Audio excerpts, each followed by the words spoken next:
Ladies and gentlemen, the children of Vice President-elect Harris and Mr. Douglas Imhoff, Cole Mackin Imhoff, and Ella Rose Imhoff.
Ladies and gentlemen, the children of President-elect Biden, Robert Hunter Biden II and Ashley Blazer Biden, also the grandchildren of the President-elect. We got cut off.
Ladies and gentlemen, accompanying the Vice President, the Secretary of the Senate, the Honorable Julie E. Adams, and Chief Administrative Officer of the House of Representatives, Catherine Spindor.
Ladies and gentlemen, the Vice President of the United States, the Honorable Michael R. Pence and Mrs. Karen Pence.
Ladies and gentlemen, accompanying the Vice President-elect, the Chief of Inaugural Ceremonies, Maria Miller-Lohmeyer, the Acting Deputy House Sergeant-at-Arms, Kevin Grubbs, and the Acting Deputy Senate Sergeant-at-Arms, United States Capitol Police Officer, Private First Class Eugene O. Goodman.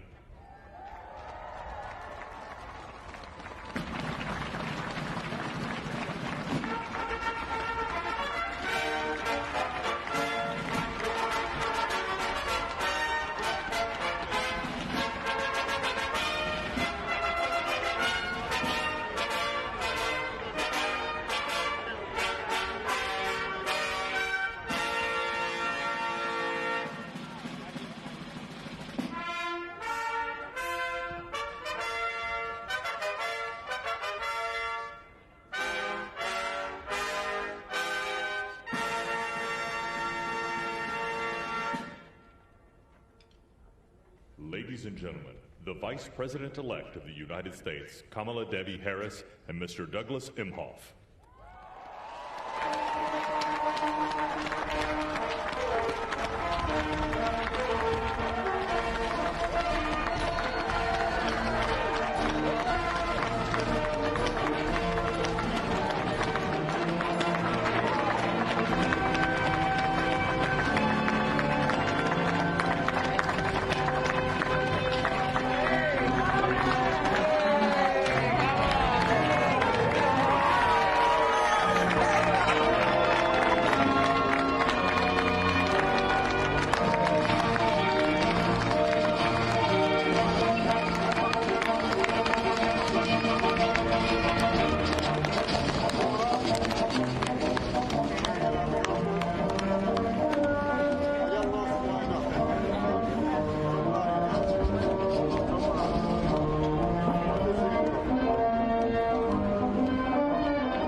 The Joint Congressional Committee on Inaugural Ceremonies, Staff Representative Alexandria Gordikan-DeChico, accompanying the House Republican Leader, the Honorable Kevin McCarthy. Staff Representative Bridget Brennan, accompanying House Majority Leader, the Honorable Steny Hoyer and Mrs. Yvette Lewis. Staff Representative Kate Knudsen, accompanying Speaker of the House of Representatives, the Honorable Nancy Pelosi and Mr. Paul Pelosi. Staff Representative Lindsey Kerr, accompanying the Honorable Amy Klobuchar and Mr. John Bessler. Staff Representative Stephanie Hager-Mucko, accompanying Senate Majority Leader, the Honorable Mitch McConnell and the Honorable Elaine L. Chao. And Staff Representative Rochelle Graves Schroeder, accompanying the Chairman of the Joint Congressional Committee on Inaugural Ceremonies, the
Ladies and gentlemen, accompanying the President-elect, the Staff Director of the Joint Congressional Committee on Inaugural Ceremonies, Fitzhugh Elder IV, the Acting House Senate Sergeant-at-Arms, Tim Blodgett, and the Acting Senate Sergeant-at-Arms, Jennifer Hemingway.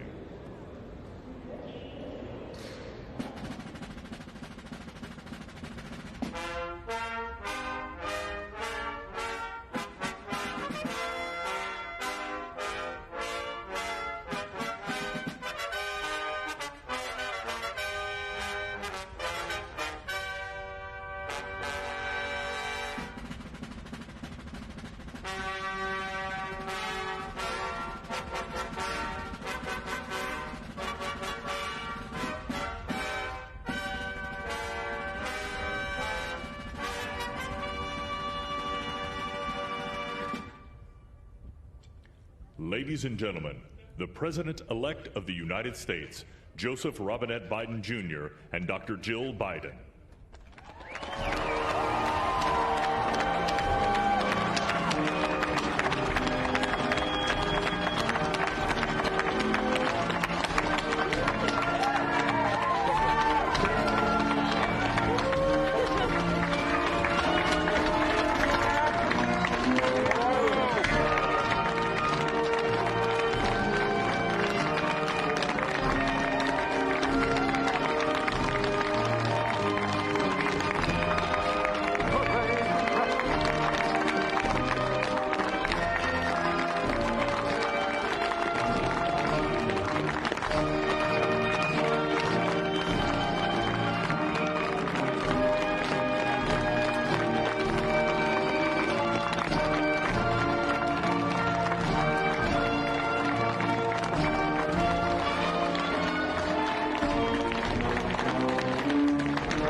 Ladies and gentlemen, please be seated.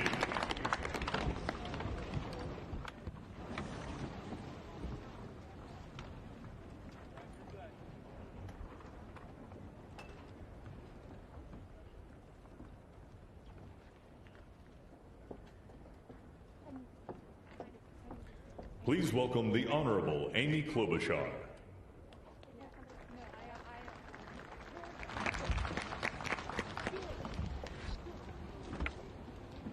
Vice President Pence, Mr. President-elect, Madam Vice President-elect, members of Congress and the judicial branch, former presidents and first ladies, vice presidents, leaders from abroad, and a whole bunch of Bidens. America, welcome to the 59th presidential inauguration, where in just a few moments, Joe Biden and Kamala Harris will take their solemn oaths. This ceremony is the culmination of 244 years of a democracy. It is the moment when leaders brought to this stage by the will of the people promise to be faithful to our Constitution, to cherish it and defend it. It is the moment when they become, as we all should be, guardians of our country. Have we become too jaded, too accustomed to the ritual of the passing of the torch of democracy to truly appreciate what a blessing and a privilege it is to witness this moment? I think not. 2 weeks ago, when an angry, violent mob staged an insurrection and desecrated this temple of our democracy, it awakened us to our responsibilities as Americans. This is the day when our democracy picks itself up, brushes off the dust, and does what America always does: goes forward as a nation under God, indivisible, with liberty and justice for all. This conveyance of a sacred trust between our leaders and our people takes place in front of this shining Capitol dome for a reason. When Abraham Lincoln gave his first inaugural address in front of this Capitol, the dome was only partially constructed, braced by ropes of steel. He promised he would finish it. He was criticized for spending funds on it during the Civil War. To those critics, he replied, "If the people see the Capitol going on, it is a sign we intend the Union shall go on." And it did, and it will. Generations of Americans gave their lives to preserve our republic in this place. Great legislation to protect civil rights and economic security and lead the world was debated and crafted under this dome. Now it falls on all of us, not just the two leaders we are inaugurating today, to take up the torch of our democracy, not as a weapon of political arson, but as an instrument for good. We pledge today never to take our democracy for granted as we celebrate its remarkable strength. We celebrate its resilience, its grit. We celebrate the ordinary people doing extraordinary things for our nation, the doctors and nurses on the front line of this pandemic, the officers in the Capitol, a new generation never giving up hope for justice. We celebrate a new president, Joe Biden, who vows to restore the soul of America and cross the river of our divides to a higher plane. And we celebrate our first African American, first Asian American, and first woman vice president, Kamala Harris, who stands on the shoulders of so many on this platform who have forged the way to this day. When she takes the oath of office, little girls and boys across the world will know that anything and everything is possible. And in the end, that is America, our democracy, a country of so much good. And today, on these Capitol steps and before this glorious field of flags, we rededicate ourselves to its cause. Thank you. It is now my honor to introduce to you the senator who has worked with me and so many others to make this ceremony possible, my friend and the chair of the inaugural committee, Missouri Senator Roy Blunt.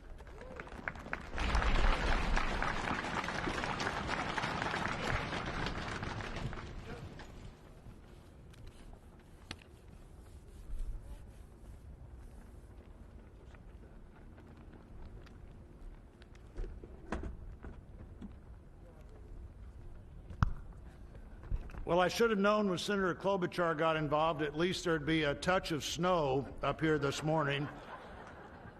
Of all the things we'd considered, I don't think snow was on my agenda until I walked out the door a moment ago. But thank you, Senator Klobuchar, and thanks to the other members of the Joint Congressional Committee on the inauguration as we officially begin the 59th inaugural ceremony. I also want to thank the Joint Committee staff and our partners, particularly our security partners, for the way they've dealt with unprecedented circumstances. When I chaired the inauguration 4 years ago, I shared President Reagan's 1981 description of this event as commonplace and miraculous. Commonplace because we've done it every 4 years since 1789. Miraculous because we've done it every 4 years since 1789. Americans have celebrated this moment during war, during depression, and now during pandemic. Once again, all three branches of our government come together as the Constitution envisions. Once again, we renew our commitment to our determined democracy, forging a more perfect union. That theme for this inauguration, our determined democracy, forging a more perfect union, was announced by the Joint Committee before the election with the belief that the United States can only fulfill its promise and set an example for others if we are always working to be better than we have been. The Constitution established that determined democracy with its first three words, declaring the people as the source of the government. The Articles of Confederation hadn't done that. The Magna Carta hadn't done that. Only the Constitution says the government exists because the people are the source of the reason it exists. They immediately followed those first three words with the words to form a more perfect union. The founders did not say to form a perfect union. They did not claim that in our new country nothing would need to be improved. Fortunately, they understood that always working to be better would be the hallmark of a great democracy. The freedoms we have today, the nation we have today, is not here just because it happened, and they aren't complete. A great democracy working through the successes and failures of our history, striving to be better than it had been. And we are more than we have been, and we are less than we hope to be. The assault on our Capitol at this very place just 2 weeks ago reminds us that a government designed to balance and check itself is both fragile and resilient. During the last year, the pandemic challenged our free and open society and called for extraordinary determination and sacrifice, and still challenges us today. Meeting that challenge head on have been and are healthcare workers, scientists, first responders, essential frontline workers, and so many others we depend on in so many ways. Today we come to this moment. People all over the world, as we're here, are watching and will watch what we do here. Our government comes together. The Congress and the courts join the transition of executive responsibility. One political party more pleased today and on every inaugural day than the other. But this is not a moment of division, it's a moment of unification. A new administration begins and brings with it a new beginning. And with that, our great national debate goes forward, and a determined democracy will continue to be essential in pursuit of a more perfect union and a better future for all Americans. What a privilege for me to join you today. Thank you.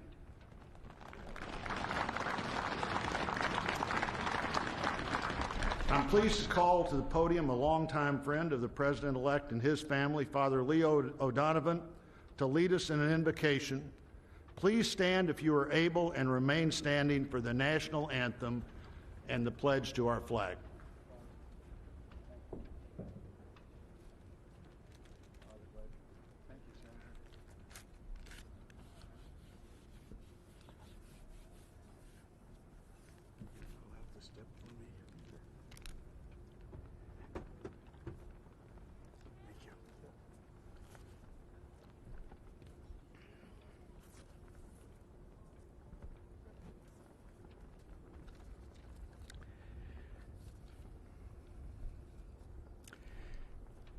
Gracious and merciful God, at this sacred time we come before you in need, indeed on our knees.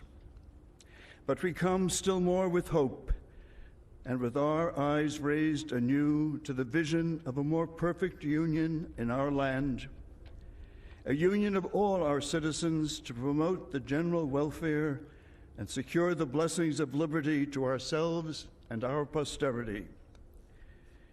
We are a people of many races, creeds, and colors, national backgrounds, cultures, and styles, now far more numerous and on land much vaster than when Archbishop John Carroll wrote his prayer for the inauguration of George Washington 232 years ago. Archbishop Carroll prayed that you, O Creator of all, would assist with your Holy Spirit of counsel and fortitude the President of these United States, that his administration may be conducted in righteousness and be eminently useful to your people. Today we confess our past failures to live according to our vision of equality, inclusion, and freedom for all. Yet we resolutely commit still more now to renewing the vision, to caring for one another in word and deed, especially the least fortunate among us, and so becoming a light for the world. There is a power in each and every one of us that lives by turning to every other one of us, a thrust of the Spirit to cherish and care and stand by others, and above all, those most in need. It is called love, and its path is to give ever more of itself. Today, it is called American patriotism, born not of power and privilege, but of care for the common good, with malice toward none and with charity for all. For our new president, we beg of you the wisdom Solomon sought when he knelt before you and prayed for an understanding heart, so that I can govern your people and know the difference between right and wrong. We trust in the counsel of the letter of James. If any of you lacks wisdom, you should ask God, who gives generously to all without finding fault, and it will be given to you. Pope Francis has reminded us how important it is to dream together. By ourselves, he wrote, we risk seeing mirages, things that are not there. Dreams, on the other hand, are built together. Be with us, holy mystery of love, as we dream together. Help us under our new president to reconcile the people of our land, restore our dream and invest it with peace and justice and the joy that is the overflow of love. To the glory of your name, forever, amen.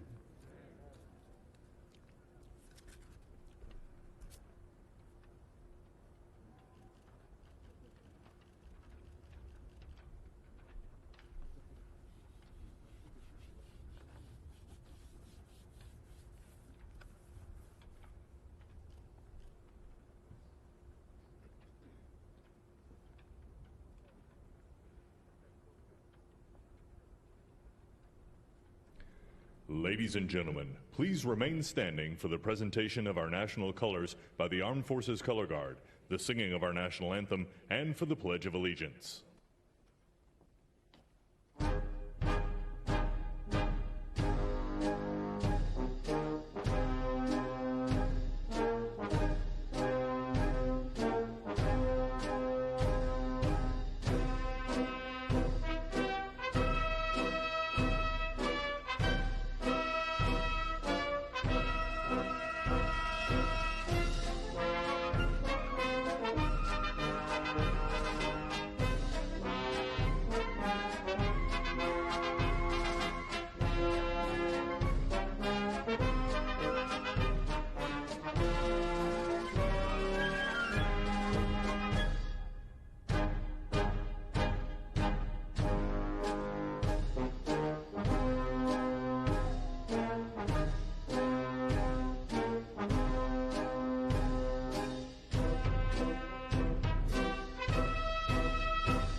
ladies and gentlemen, here for the singing of our national anthem, accompanied by the President's own United States Marine Band, please welcome Lady Gaga.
So proudly we hailed at the twilight's last gleaming, whose broad stripes and bright stars through the perilous fight o'er the ramparts we watched were so gallantly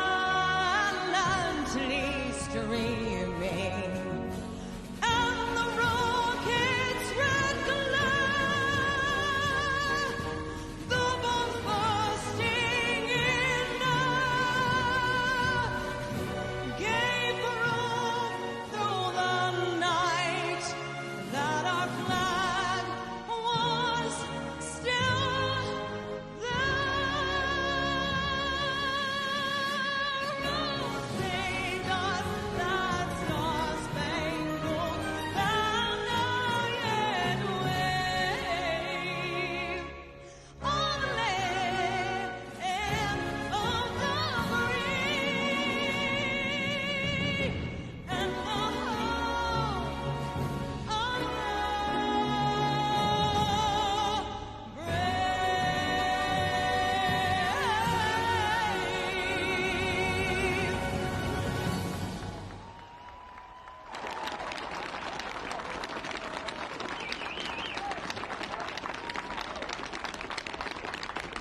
of the brave.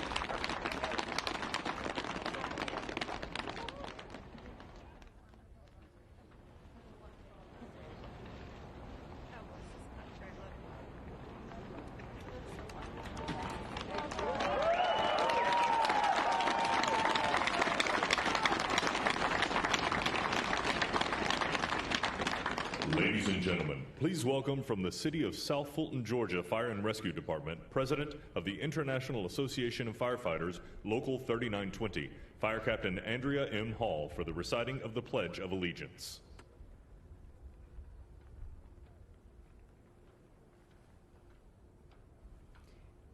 I pledge allegiance to the flag of the United States of America and to the republic for which it stands, one nation, under God, indivisible, with liberty and justice for all.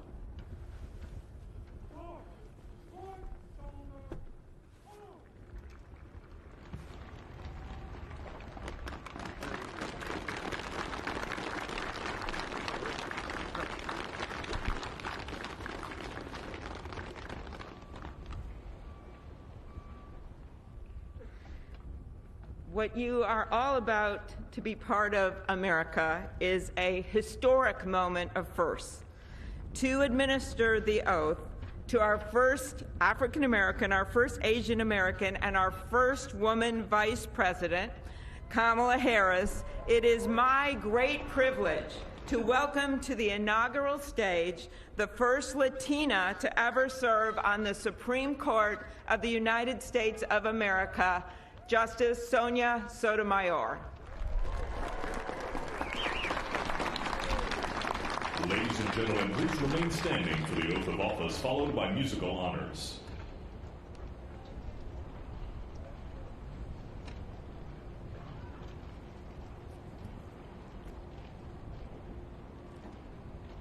Please raise your right hand and repeat after me.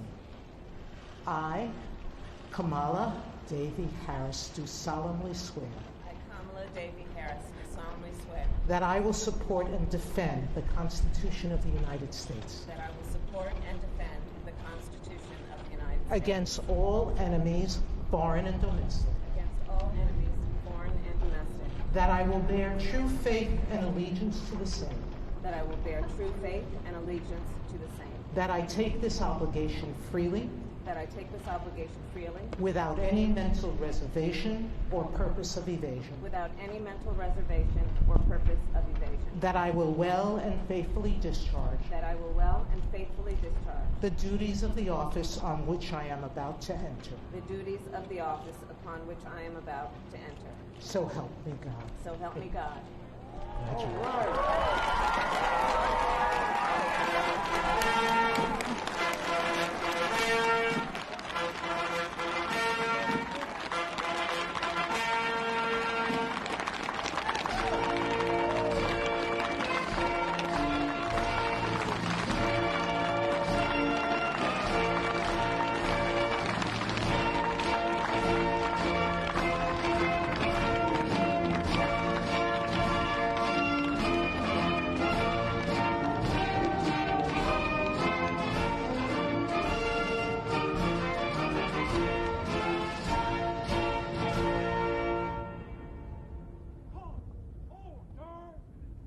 Ladies and gentlemen, please be seated.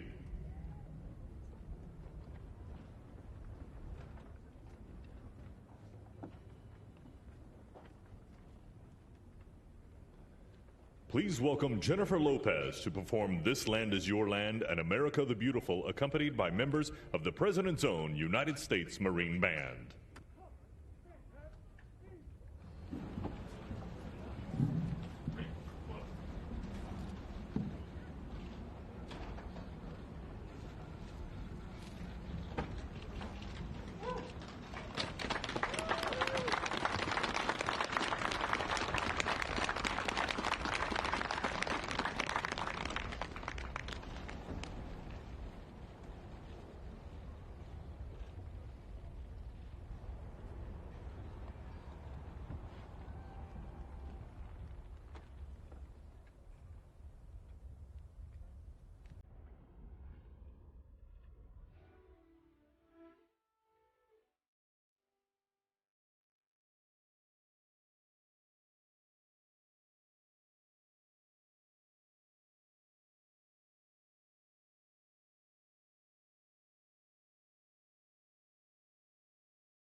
Well, that was great. The sun is shining, and Mr. President-elect, this is the first inauguration in the history of America where J-Lo was the warm-up act for Chief Justice Roberts.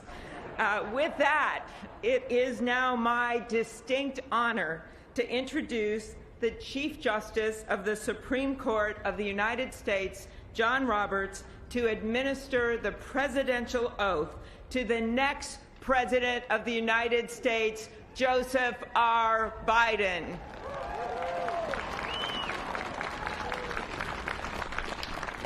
Ladies and gentlemen, please stand for the oath of office, followed by musical honors.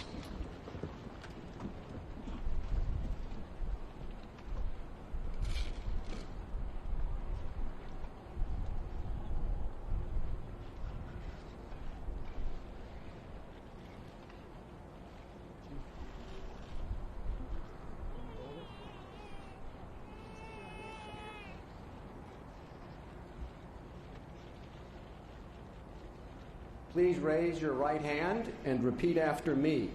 I, Joseph Robinette Biden, Jr., do solemnly swear. I, Joseph Robinette Biden, Jr., do solemnly swear.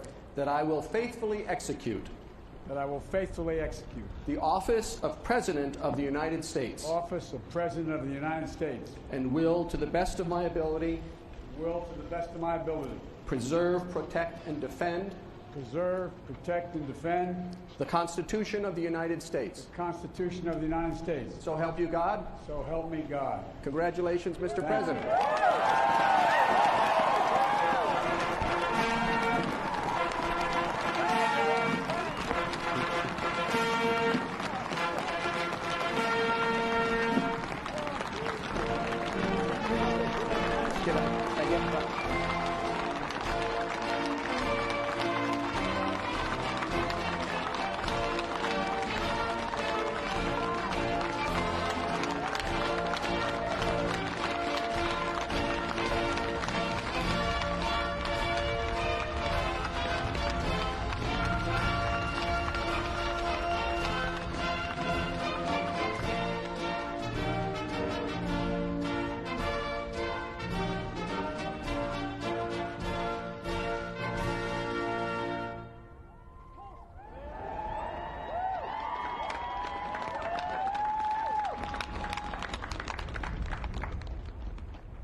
Ladies and gentlemen, please be seated.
My fellow Americans, a moment we have all been waiting for. It is now my great privilege and high honor to be the first person to officially introduce the 46th President of the United States, Joseph R. Biden, Jr.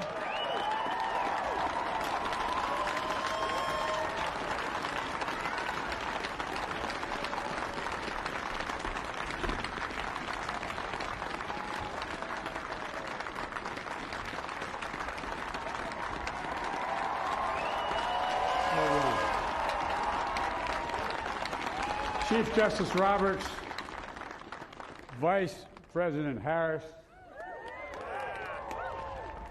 Speaker Pelosi, Leader Schumer, Leader McConnell, Vice President Pence, and my distinguished guests, my fellow Americans. This is America's day. This is democracy's day, a day of history and hope, of renewal and resolve. Through a crucible for the ages, America has been tested anew, and America has risen to the challenge. Today, we celebrate the triumph not of a candidate, but of a cause, the cause of democracy. The people, the will of the people, has been heard, and the will of the people has been heeded. We've learned again that democracy is precious, democracy is fragile, and at this hour, my friends, democracy has prevailed. So now, on this hallowed ground where just a few days ago, violence sought to shake the Capitol's very foundation, we come together as one nation, under God, indivisible, to carry out the peaceful transfer of power as we have for more than 2 centuries. As we look ahead in our uniquely American way, restless, bold, optimistic, and set our sights on the nation we know we can be and we must be. I thank my predecessors of both parties for their presence here today. I thank them from the bottom of my heart. And I know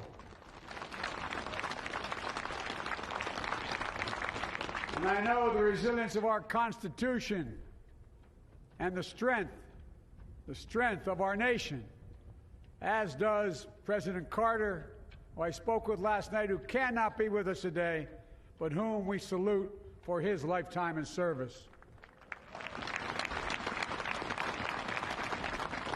I've just taken the sacred oath each of those patriots have taken, the oath first sworn by George Washington.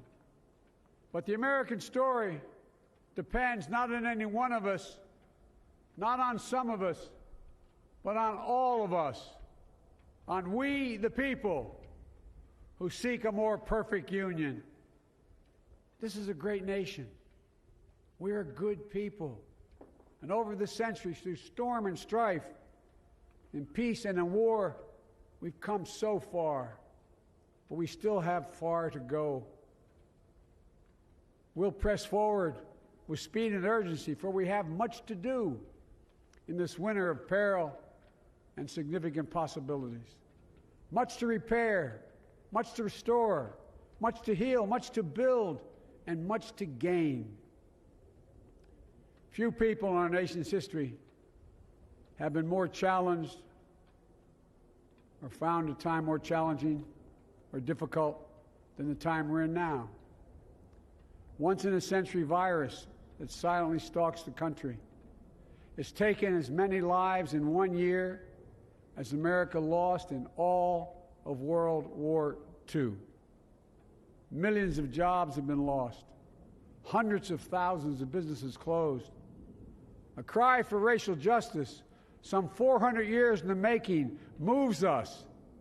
The dream of justice for all will be deferred no longer. A cry for survival comes from the planet itself, a cry that can't be any more desperate or any more clear. And now, a rise of political extremism, white supremacy, domestic terrorism, that we must confront and we will defeat. To overcome these challenges, to restore the soul and secure the future of America, requires so much more than words.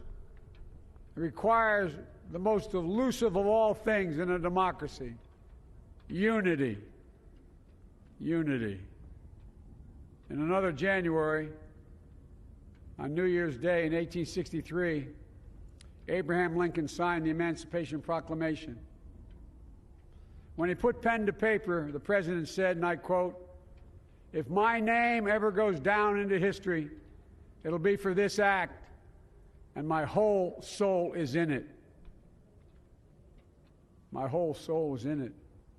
Today, on this January day, my whole soul is in this, bringing America together, uniting our people, uniting our nation. And I ask every American to join me in this cause.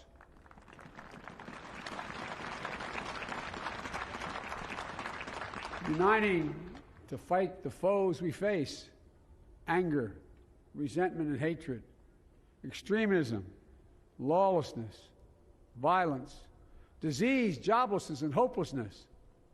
With unity, we can do great things, important things. We can right wrongs. We can put people to work in good jobs. We can teach our children in safe schools. We can overcome the deadly virus.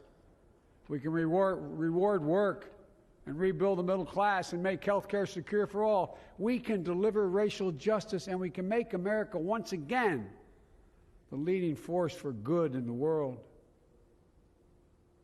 I know speaking of unity can sound to some like a foolish fantasy these days. I know the forces that divide us are deep and they are real. But I also know they are not new.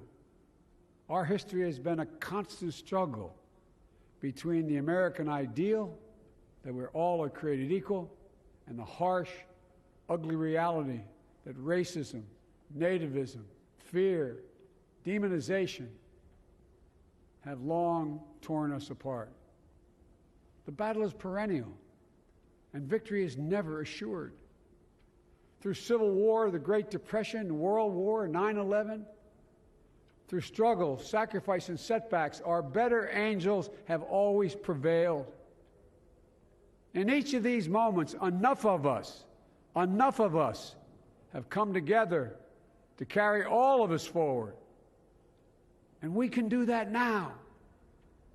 History, faith, and reason show the way of unity.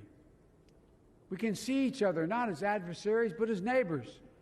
We can treat each other with dignity and respect. We can join forces, stop the shouting, and lower the temperature. For without unity, there is no peace, only bitterness and fury. No progress, only exhausting outrage. No nation, only a state of chaos. This is our historic moment of crisis and challenge, and unity is the path forward. And we must meet this moment as the United States of America. If we do that, I guarantee you we will not fail. We have never, ever, ever, ever failed in America when we've acted together. And so today, at this time, in this place, let's start afresh, all of us.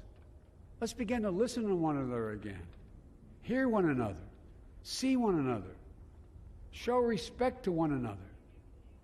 Politics doesn't have to be a raging fire, destroying everything in its path.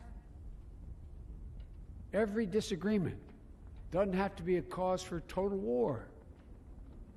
And we must reject the culture in which facts themselves are manipulated and even manufactured.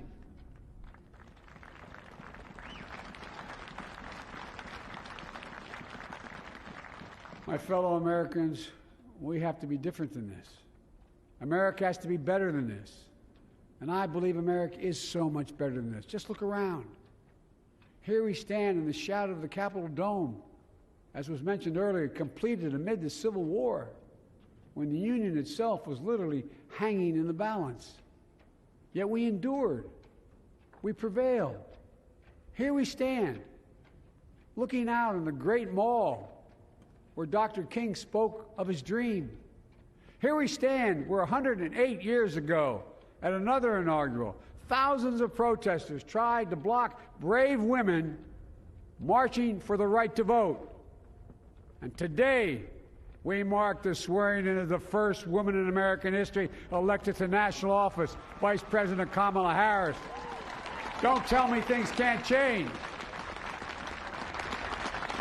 Here we stand across the Potomac from Arlington Cemetery, where heroes who gave the last full measure of devotion rest in eternal peace. And here we stand, just days after a riotous mob thought they could use violence to silence the will of the people, to stop the work of our democracy, to drive us from this sacred ground. It did not happen. It will never happen. Not today, not tomorrow, not ever. Not ever.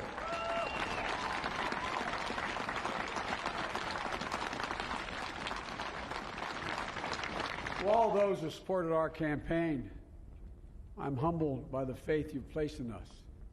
To all those who did not support us, let me say this. Hear me out as we move forward. Take a measure of me and my heart. If you still disagree, so be it. That's democracy. That's America. The right to dissent peaceably within the guardrails of our republic is perhaps this nation's greatest strength. Yet hear me clearly. Disagreement must not lead to disunion. And I pledge this to you. I will be a president for all Americans. All Americans. And I promise you, I will fight as hard for those who did not support me as for those who did.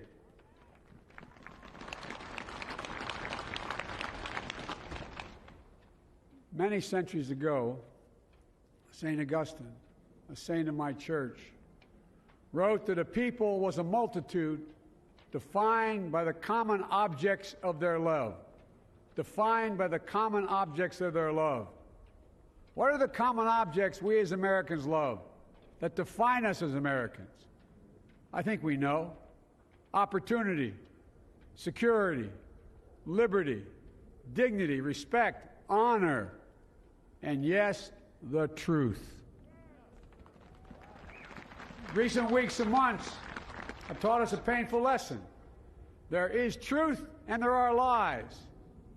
Lies told for power and for profit. And each of us has a duty and a responsibility as citizens, as Americans, and especially as leaders. Leaders who have pledged to honor our Constitution and protect our nation, to defend the truth and defeat the lies. Look, I understand that many of my fellow Americans view the future with fear and trepidation. I understand they worry about their jobs. I understand, like my dad, they lay in bed at night, staring at the ceiling, wondering, can I keep my health care? Can I pay my mortgage? Thinking about their families, about what comes next. I promise you, I get it. But the answer is not to turn inward, to retreat into competing factions, distrusting those who don't look like you, or worship the way you do, or don't get their news from the same sources you do. We must end this uncivil war that pits red against blue, rural versus urban, conservative versus liberal. We can do this if we open our souls instead of hardening our hearts, if we show a little tolerance and humility, and if we're willing to stand in the other person's shoes, as my mom would say, just for a moment, stand in their shoes. Because here's the thing about life. There's no accounting for what fate will deal you. Some days, when you need a hand. There are other days when we're called to lend a hand. That's how it has to be. That's what we do for one another. And if we are this way, our country will be stronger, more prosperous, more ready for the future. And we can still disagree. My fellow Americans, in the work ahead of us, we're going to need each other. We need all our strength to persevere through this dark winter. We're entering what may be the toughest and deadliest period of the virus. We must set aside politics and finally face this pandemic as one nation. One nation. And I promise you this, as the Bible says, weeping may endure for a night, but joy cometh in the morning. We will get through this together. Together. Look, folks, all my colleagues I serve with in the House and the Senate up here, we all understand the world is watching all of us today. So here's my message to those beyond our borders. America has been tested, and we've come out stronger for it. We will repair our alliances and engage with the world once again, not to meet yesterday's challenges, but today's and tomorrow's challenges. And we'll lead not merely by the example of our power, but by the power of our example.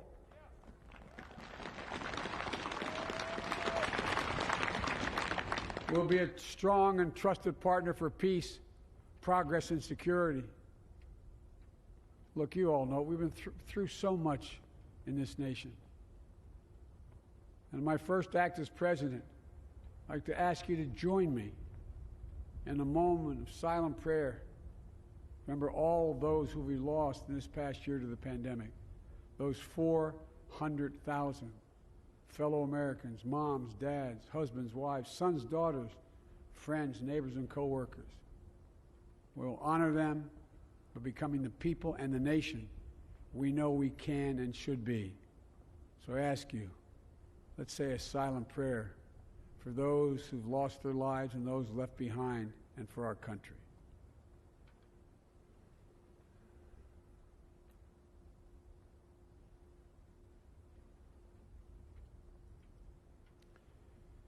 Amen. Folks, this is a time of testing. We face an attack on our democracy and on truth, a raging virus, growing inequity, the sting of systemic racism, a climate in crisis, America's role in the world. Any one of these would be enough to challenge us in profound ways. But the fact is, we face them all at once, presenting this nation with one of the gravest responsibilities we've had. Now we're going to be tested. Are we going to step up, all of us? It's time for boldness, for there's so much to do. And this is certain. I promise you, we will be judged, you and I, by how we resolve these cascading crises of our era. We will rise to the occasion is the question. Will we master this rare and difficult hour? Will we meet our obligations and pass along a new and better world to our children? I believe we must. I'm sure you do as well. I believe we will. And when we do, we'll write the next great chapter in the history of the United States of America, the American story. A story that might sound something like a song that means a lot to me. It's called American Anthem. And there's one verse that stands out, at least for me, and it goes like this. The work and prayers of century have brought us to this day. What shall be our legacy? What will our children say? Let me know in my heart when my days are through. America, America, I gave my best to you. Let's us add our own work and prayers to the unfolding story of our great nation.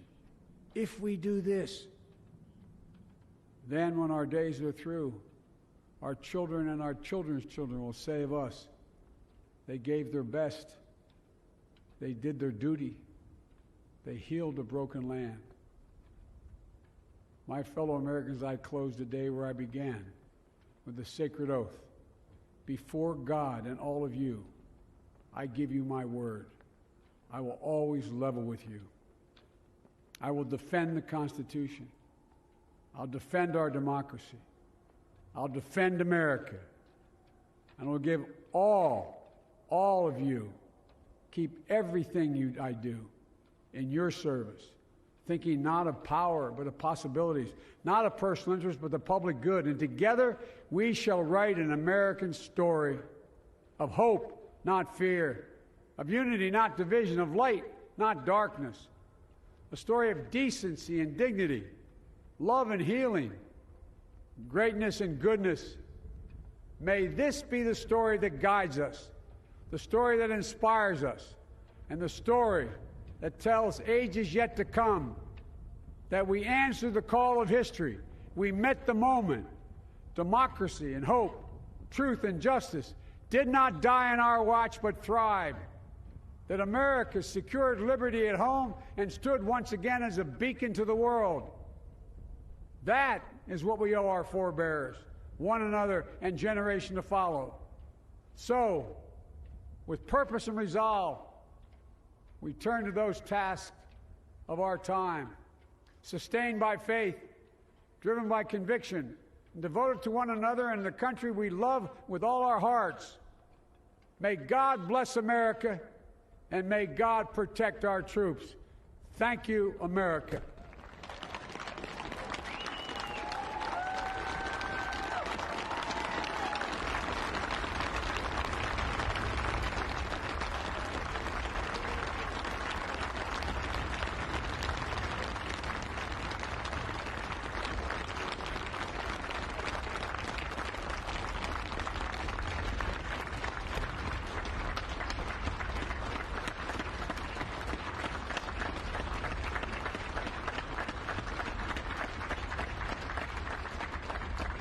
Ladies and gentlemen, please be seated.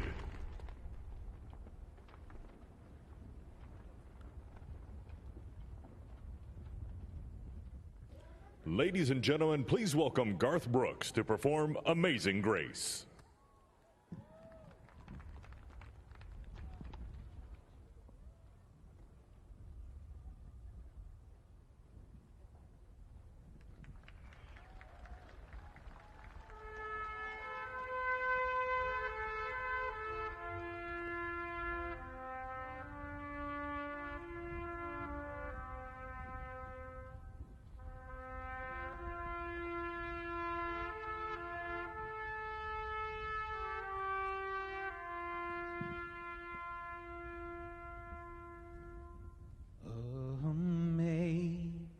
Amazing grace, how sweet the sound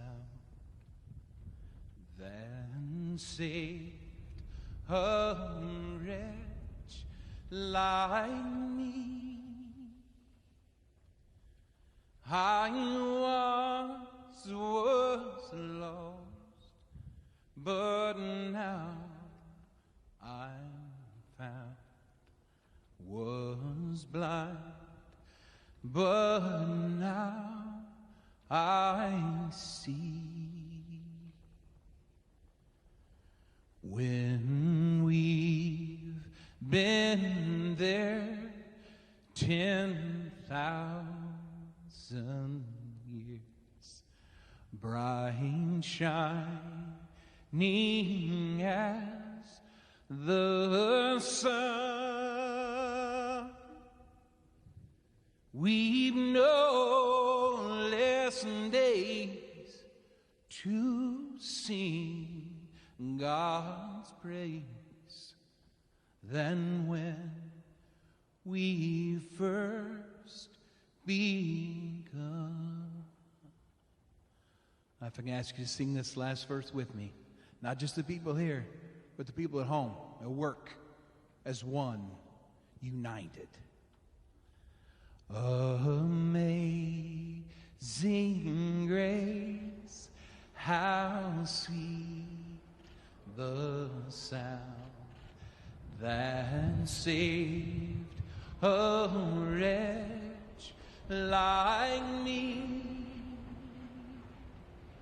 I once was lost, but now I'm found. Was blind, but now I see.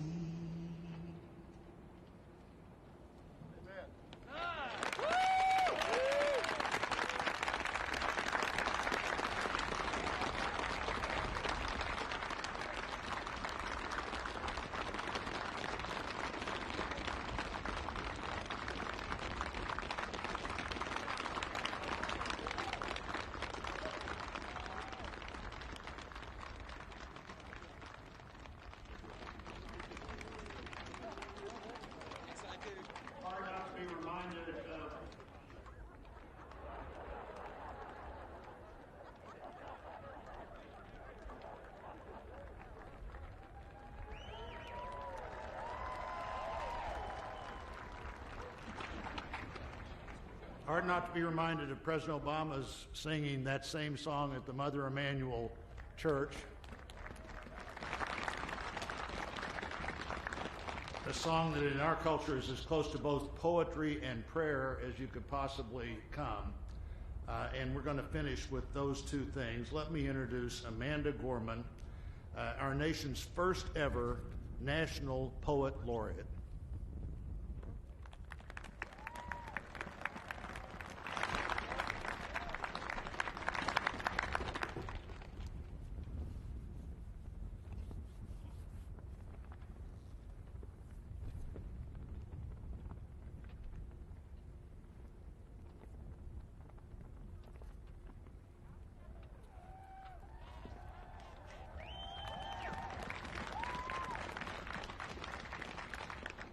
Mr. President, Dr. Biden, Madam Vice President, Mr. Emhoff, Americans, and the world. When day comes, we ask ourselves, where can we find light in this never-ending shade? The loss we carry, a sea we must wade. We've braved the belly of the beast. We've learned that quiet isn't always peace, and the norms and notions of what just isn't always just is. And yet the dawn is ours before we knew it. Somehow we do it. Somehow we've weathered and witnessed a nation that isn't broken, but simply unfinished. We, the successors of a country and a time where a skinny black girl descended from slaves and raised by a single mother can dream of becoming president, only to find herself reciting for one. And yes, we are far from polished, far from pristine, but that doesn't mean we are striving to form a union that is perfect. We are striving to forge our union with purpose, to compose a country committed to all cultures, colors, characters, and conditions of man. And so we lift our gazes not to what stands between us, but what stands before us. We close the divide because we know to put our future first, we must first put our differences aside. We lay down our arms so we can reach out our arms to one another. We seek harm to none and harmony for all. Let the globe, if nothing else, say this is true. That even as we grieved, we grew, that even as we hurt, we hoped, that even as we tired, we tried, that we'll forever be tied together, victorious, not because we will never again know defeat, but because we will never again sow division. Scripture tells us to envision that everyone shall sit under their own vine and fig tree, and no one shall make them afraid. If we're to live up to our own time, then victory won't lie in the blade, but in all the bridges we've made. That is the promised glade, the hill we climb, if only we dare it, because being American is more than a pride we inherit. It's the past we step into and how we repair it. We've seen a force that would shatter our nation rather than share it, would destroy our country if it meant delaying democracy. And this effort very nearly succeeded. But while democracy can be periodically delayed, it can never be permanently defeated. In this truth, in this faith we trust, for while we have our eyes on the future, history has its eyes on us. This is the era of just redemption. We feared it at its inception. We did not feel prepared to be the heirs of such a terrifying hour, but within it we found the power to author a new chapter, to offer hope and laughter to ourselves. So, while once we asked, how could we possibly prevail over catastrophe? Now we assert, how could catastrophe possibly prevail over us? We will not march back to what was, but move to what shall be, a country that is bruised but whole, benevolent but bold, fierce and free. We will not be turned around or interrupted by intimidation, because we know our inaction and inertia will be the inheritance of the next generation. Our blunders become their burdens. But one thing is certain: if we merge mercy with might and might with right, then love becomes our legacy and change our children's birthright. So let us leave behind a country better than the one we were left. With every breath from my bronze-pounded chest, we will raise this wounded world into a wondrous one. We will rise from the gold-limbed hills of the West. We will rise from the wind-swept Northeast, where our forefathers first realized revolution. We will rise from the lake-rimmed cities of the Midwestern states. We will rise from the sun-baked South. We will rebuild, reconcile, and recover in every known nook of our nation, in every corner called our country. Our people, diverse and beautiful, will emerge battered and beautiful. When day comes, we step out of the shade of flame and unafraid. The new dawn blooms as we free it. For there is always light, if only we're brave enough to see it, if only we're brave enough to be it.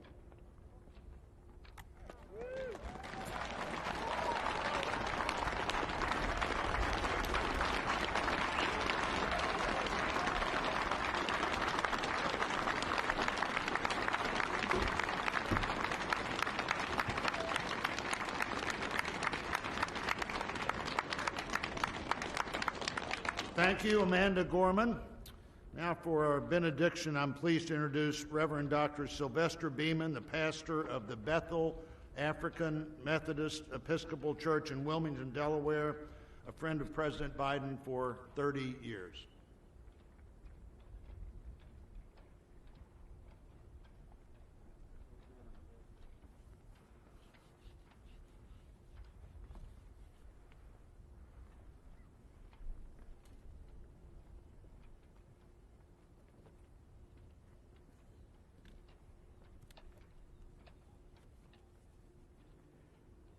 As a nation and people of faith gathered in this historical moment, let us unite in prayer. God, we gather under the beauty of your holiness and the holiness of your beauty. We seek your face, your smile, your warm embrace. We petition you once more in this celebration. We pray for divine favor upon our President, Joseph R. Biden, and our First Lady, Dr. Jill Biden, and their family. We further ask that you would extend the same favor upon our Vice President, Kamala D. Harris, and our Second Gentleman, Doug Emhoff, and their family. More than ever, they and our nation need you. We need you, for in you we discover our common humanity. In our common humanity, we will seek out the wounded and bind their wounds. We will seek healing for those who are sick and diseased. We will mourn our dead. We will befriend the lonely, the least, and the left out. We will share our abundance with those who are hungry. We will do justly to the oppressed, acknowledge sin, and seek forgiveness, thus grasping reconciliation. In discovering our humanity, we will seek the good in and for all our neighbors. We will love the unlovable, remove the stigma of the so-called untouchables.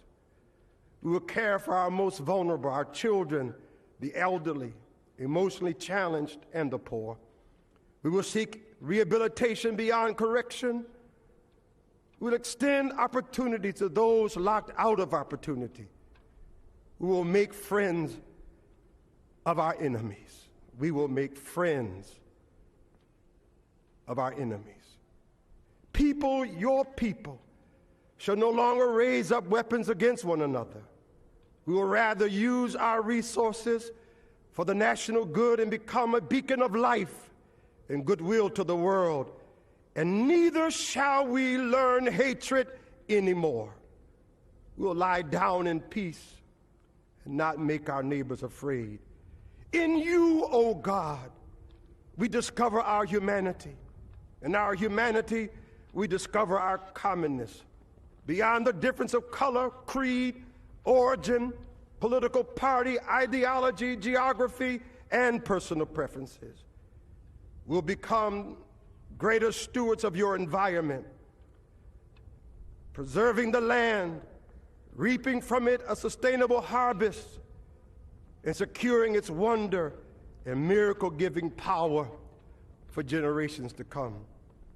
This is our benediction, that from these hallowed grounds, where slaves labored to build this shrine and citadel to liberty and democracy, let us all acknowledge, from the indigenous Native American to those who recently received their citizenship, from the African American to those whose foreparents came from Europe and every corner of the globe, from the wealthy to those struggling to make it, from every human being regardless of their choices, that this is our country.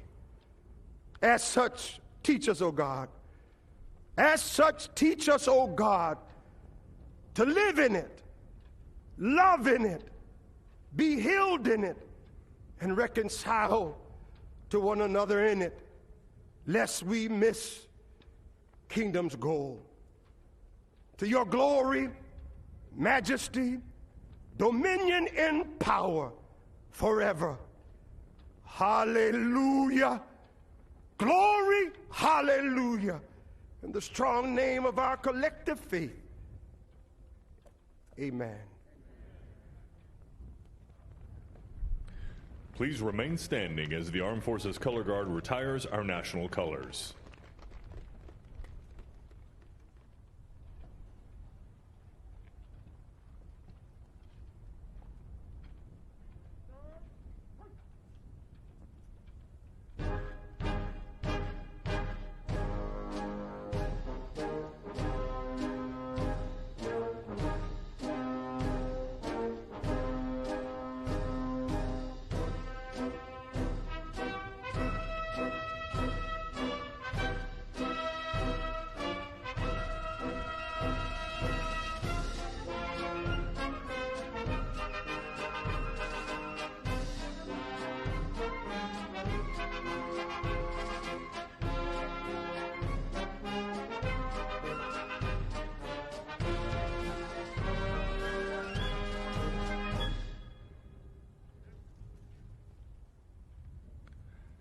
Ladies and gentlemen, please be seated and remain in your seats while the President and official party depart the platform. For safety reasons, your ushers will release your section in an organized manner, following the playing of our national march, The Stars and Stripes Forever.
Thank you all.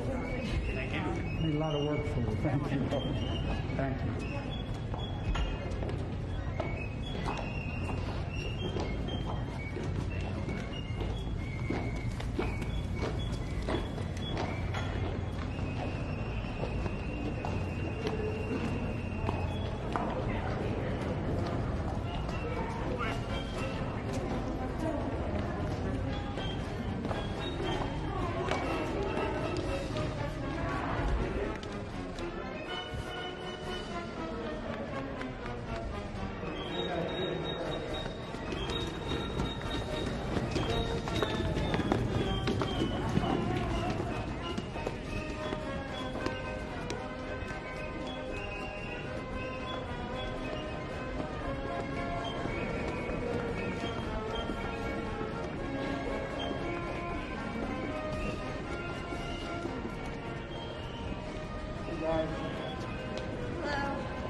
Thank you. Thank you.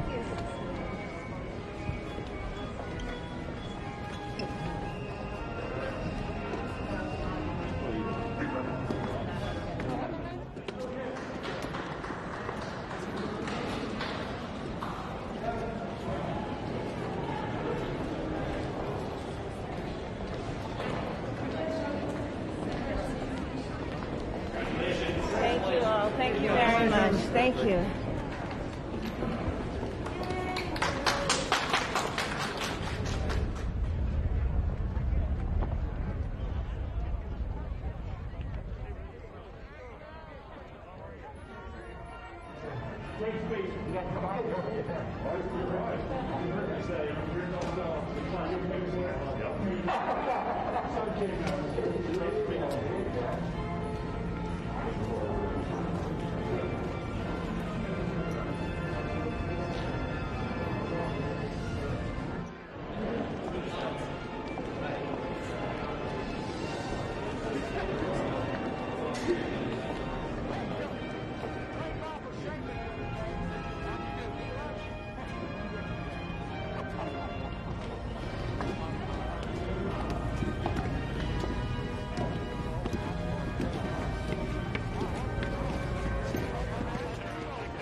Up here. Okay.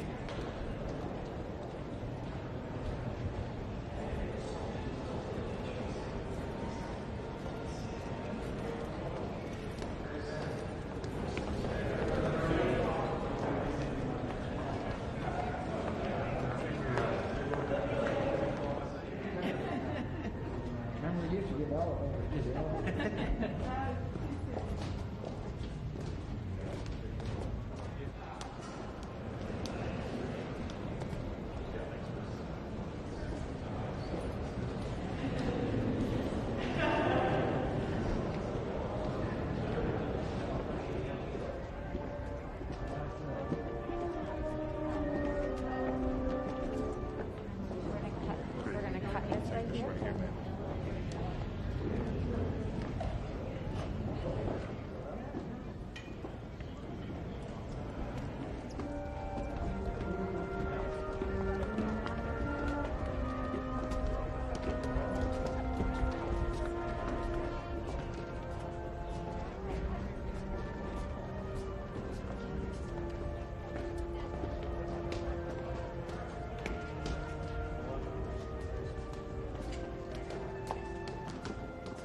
Hey, Robbie.